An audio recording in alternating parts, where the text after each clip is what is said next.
Kylin Alcantara, sinagot ang isyu sa hiwalayan nila ni Kobe Paras.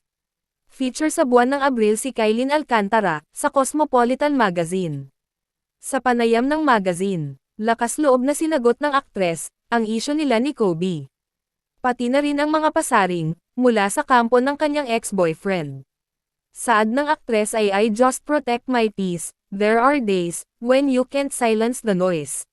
Dagdag pa neto ay, "Kahit anong sabihin ninyo sakin, it's okay as long as my intentions are clear. I know my truth, and I know that my truth is the truth.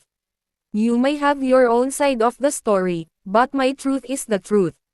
Giit ng aktres, na mas pinili niyang manahimik, dahil kahit hindi pa siya nagsasalita, ay na-judge na siya ng mga tao. At mas pipiliin niya, na mga malalapit lang na kaibigan lang ang pagsasabihan niya, dahil kahit magsalita man siya o hindi sa publiko ay mababash pa rin siya. Sa post naman ni Kobe ay tila may pasaring ito sa aktres. Nag-upload ang atleta ng picture na may music background na "I wish I never met you." At "Please shut up." Na binigyan naman ng kahulugan ng mga netizens, na patotsyada umano ito ni Kobe sa kanyang ex-girlfriend. Komento naman ng ina niya na si Jackie Forster, "I please protect that peace we have been working so hard to achieve." Kalat ngayon sa social media na may kasama umanong ibang babae si Kobe sa bakasyon niya sa Bali, Indonesia habang sila pa ni Kylin.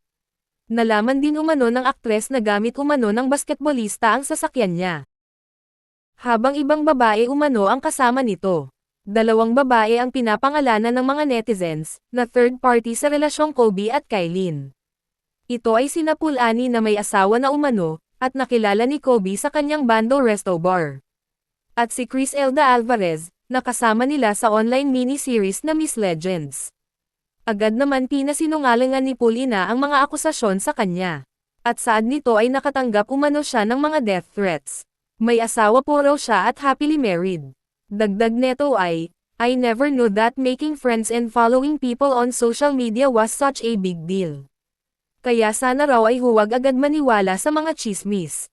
May video din na kumakalat sa social media, na sumigaw umano si Kobe ng "Easy Girl."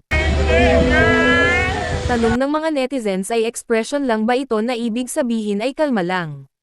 O pinaparinggan niya si Kylin na isang easy to get girl?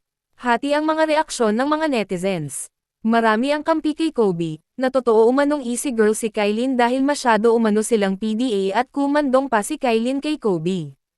Marami din ang patuloy na sumusuporta sa aktres, na tama lang, naiwan agad niya ang playboy na boyfriend. At sana raw ay mapunta na siya sa tamang nanay. Anong say nyo rito?